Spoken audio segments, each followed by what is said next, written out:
जय माता दी। राधे राधे। आइए सुनते हैं गुप्त नवरात्रि के दूसरे दिन माँ तारा की यह कथा।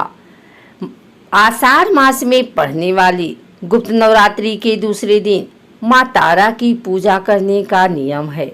माँ तारा जीवन में आने वाली सभी विपत्तियों, आकर्षण और संकटों से छुटकारा दिलाती हैं। माँ तारा की साधना पूर्ण रूप से अघोरी साधना होती है। माँ तारा की साधना करने से मनुष्य को लौकिक सुख के साथ साथ शांति और समृद्धि भी प्राप्त होती है। देवी तारा अपने सभी भक्तों और उपासकों की सभी मनोकामनाओं को पूरा करती हैं। इसके अलावा माँ तारा धन से जुड़ी समस्याओं को भी दूर करती हैं। साथ ही वो मुक्ति प्रदान करने वाली देवी हैं। बौद्ध धर्म में भी माँ तारा की उपासना को बहुत महत्वपूर्ण माना गया है। मान्यताओं के अनुसार भगवान बुद्ध ने भी माँ तारा की आराधना की थी और साथ ही भगवान श्री राम के गुरु वशिष्ठ ने भी पूर्णता को प्राप्त करने के लिए माँ तारा की उपासना की थी। शास्त्रों में बताया गया है कि भगवान शिव और महापंडित रावण भी माँ तारा की उपासना किए थे। मान्यताओं के अनुसार जिसका उद्धार भगवान शिव भी नहीं कर पाते हैं, माँ तारा उनका भी उद्धार करती हैं।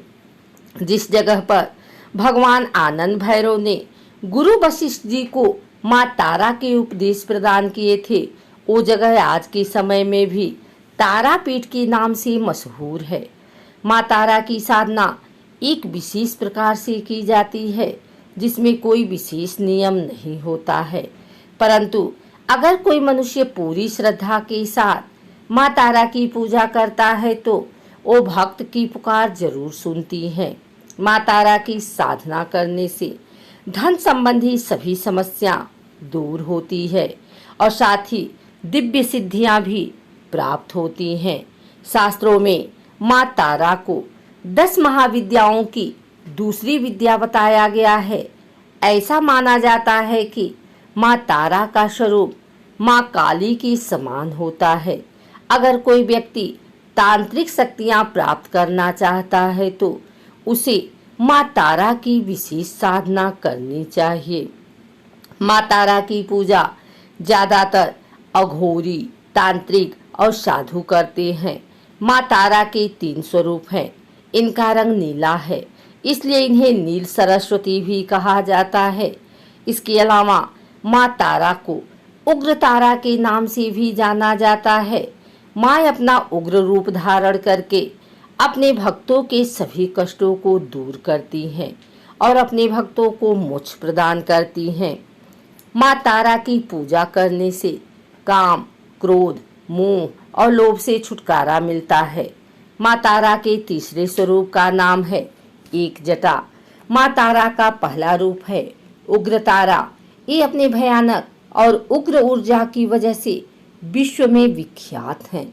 माँ उग्र तारा के अंदर समस्त तामसिक गुण मौजूद हैं और ये अपने भक्त की कठिन से कठिन परिस्थिति में भी सहायता करती हैं। उग्र तारा किसी भी प्रकार के संकटों का नाश करती हैं और साथ ही बुद्धि, बल, विवेक को जागृत करके अपने भक्तों को विनाशकारी परिस्थितियों में भी पथ प्रदर्शन करती हैं और उनकी सहायता करती हैं। माँ तारा के स्वरूप में पूरे ब्रह्मांड का ज्ञान समाहित है।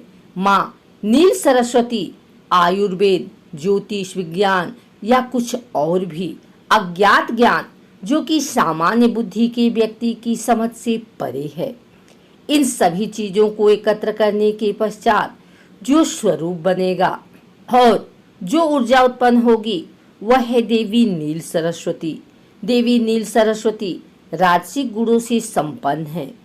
नील सरस्वती अपने ज्ञान और ऊर्जा से ज्वलंत शव को भी शिव का रूप देने में सक्षम है।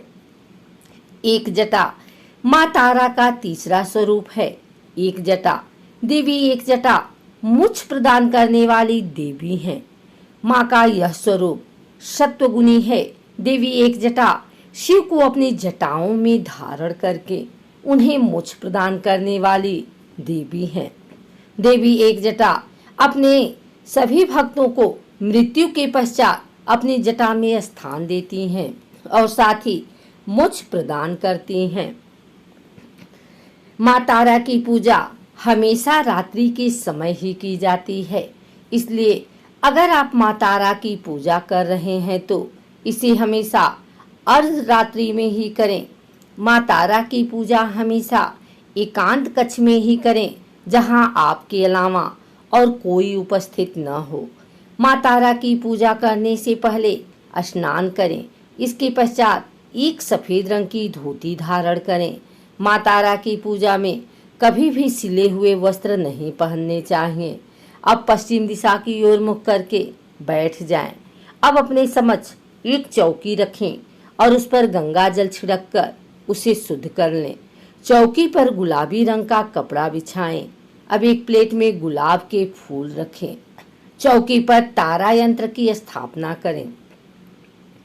इस यंत्र के चारों तरफ चावल की 4 ढेरियां रखें।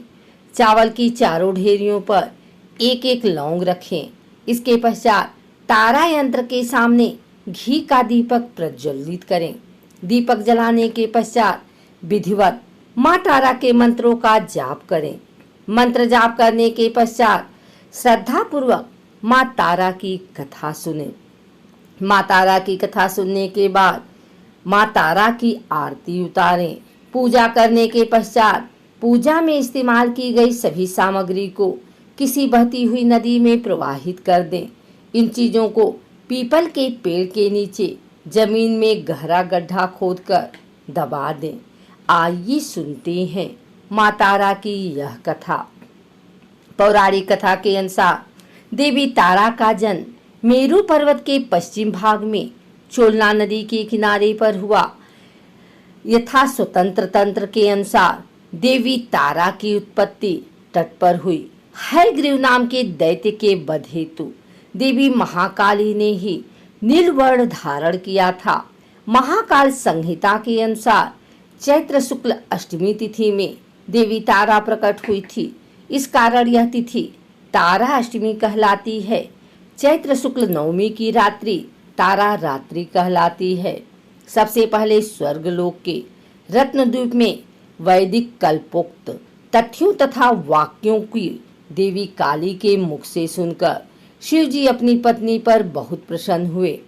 शिवजी ने माँ पार्वती को बताया कि आदिकाल में भयंकर रावण का विनाश किया, तब आपका वह स्वरूप तारा नाम से विख्यात हुआ। उस समय आपका रूप बहुत विकराल था। आपका यह रूप देखकर सभी देवता भयभीत हो गए। अपने इस विकराल रूप में आप नग्न अवस्था में खोल गई, इसलिए आपकी लज्जा के लिए ब्रह्मा जी ने आपको व्याघ्र चर्म प्रदान किया था। इसी कारण से आप लंबोदरी नाम से विख्यात हुई थी। तारा रहस्य तंत्र के अनुसार भगवान राम केवल निमित्त मात्र ही थे। वास्तव में भगवान राम की विध्वंसक शक्ति देवी तारा ही थी, जिन्होंने लंकापति रावण का वध किया था।